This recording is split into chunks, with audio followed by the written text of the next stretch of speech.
Welcome back, everybody, for another deep dive. This time we're looking into something I think a lot of us can relate to. People-pleasing. Yeah. We got a great summary of this book, Anxious to Please. 7 revolutionary practices for the chronically nice. Oh, yeah. What really stood out to me was how the authors, Craig English and Eric Fisher, they blend personal stories with these psychological insights. Yeah. It's a really good way to get people engaged because a lot of times people think people-pleasing is just this harmless quirk. But they really dig deep and show all of the consequences it can have on your relationships, mental health, all that. So one of the first things that they say is that this behavior starts way back in childhood. Right. Did you elaborate on that a little? Yeah. So think about it. If a child grows up and they only get love or affection when they do what the parent wants, Oh, wow. like if they get good grades or behave perfectly, they might start to think that they are only worthy when they're pleasing others. So they're getting their sense of self from outside, not inside. Yes, exactly. And that can definitely carry into adulthood. And, seeking validation and approval from other people at the expense of their own needs. And that's where it becomes harmful, right? Right. Because it seems harmless wanting to please people. Well, and that's what's so interesting about the book is that it shows how it can actually mask some deeper issues. Okay. Like low self-esteem or fear of rejection or even past trauma. Oh, And if you're not addressing those underlying issues, then it can become a cycle. And you just keep needing to please people, and then you get burned out and resentful. Oh, yeah. And it can cause mental health problems. There's a story in the book about a woman named Sarah, Uh-huh. and she sacrifices her well-being to please her boss. And she ends up burning out all this stress, strained relationships. That's got to be a story that resonates with a lot of people. Yeah, Sarah's story is really common, unfortunately. Right. And it shows how this manifests in the workplace a lot. People are overworked, taken advantage of, and they feel trapped. So how do we know if we're doing this? Like, what are some of the signs? Yeah. So the book, it outlines some of the signs, and one of the biggest ones is having difficulty saying no to people. Okay. And constantly being afraid of conflict and, putting other people's needs before your own all the time. And just needing that constant approval, looking outside of yourself for validation instead of trusting your own judgment. I have trouble saying no, especially at work. Like, my automatic response is always, sure, no problem, even when I'm super busy. Yeah. Is that something I should look into more? It could be. Yeah, the book really stresses that self-awareness is the first step. Okay. And so it wants you to figure out, like, what your triggers are, situations or people that make you want to please them. And how do they suggest we do that? Well, journaling is a big one. Okay. By writing down your thoughts and feelings and how you react to things, you can start to see patterns. And you can identify those moments when you feel like you just have to please people. So being more mindful. Yes.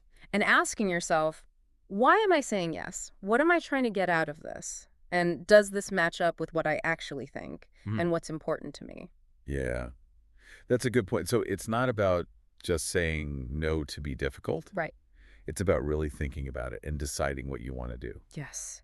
Making conscious choices that feel right to you. And that goes along with the next question, which is, how do we actually stop people-pleasing?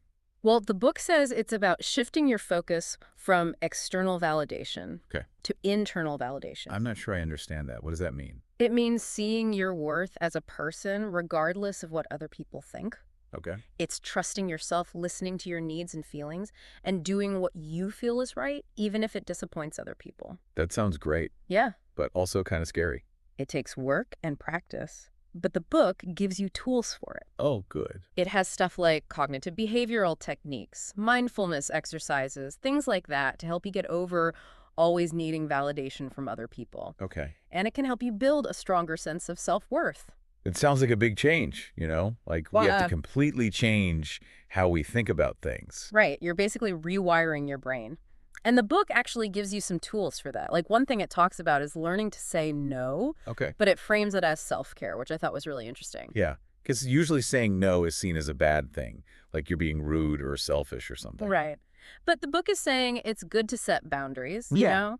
That it's about respecting yourself and what you need. Yeah, I like that. And it gives you tips on how to do it, like how to say no without being mean about it, like using I statements or suggesting another option if you can. Okay, that makes sense. But, I mean, it's still scary, right, to say no. Like, what if the other person gets mad? The book talks about that too. It suggests using something called cognitive behavioral techniques. Okay. One of those is called thought reframing, and that's about managing the anxiety you feel when you have to say no.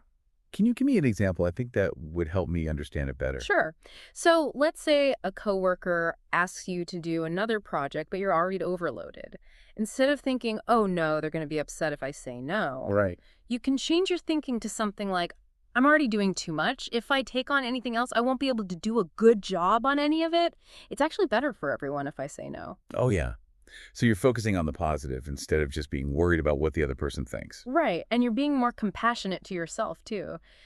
You're acknowledging that it's okay to feel uncomfortable, but you don't have to let those feelings control you. We're allowed to have limits. Exactly. And remember that change doesn't happen overnight. Right. There will be times when you fall back into old habits. Yeah. The important thing is to recognize it and gently get yourself back on track. Okay, so moving on. The book talks about how important it is to have authentic relationships, ones that aren't based on you trying to please the other person all the time. Yes. But how do you even do that? Like, how do you start having those kinds of relationships? Well, you have to start with being honest with yourself, being who you really are, even if it seems scary. Yeah. Because you can't really connect with someone if you're not letting them see the real you. That sounds scary, but also exciting. It is both. And it means you're going to have some tough conversations, set some boundaries, say what you need, even if you think it's going to upset someone. And that's hard for people pleasers, Right. right? Because we don't like conflict. True. But the book has a different way of looking at conflict. It says conflict can actually be a good thing. Okay. It's a chance to grow.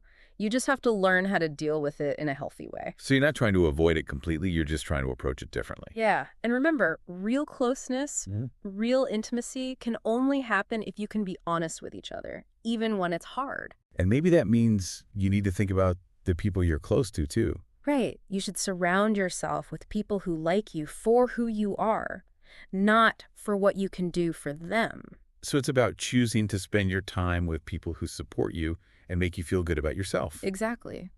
Because you deserve to be in relationships where your feelings matter. Right. And where you can be yourself without worrying about being judged or rejected. Okay, so this all makes sense, but real life is hard.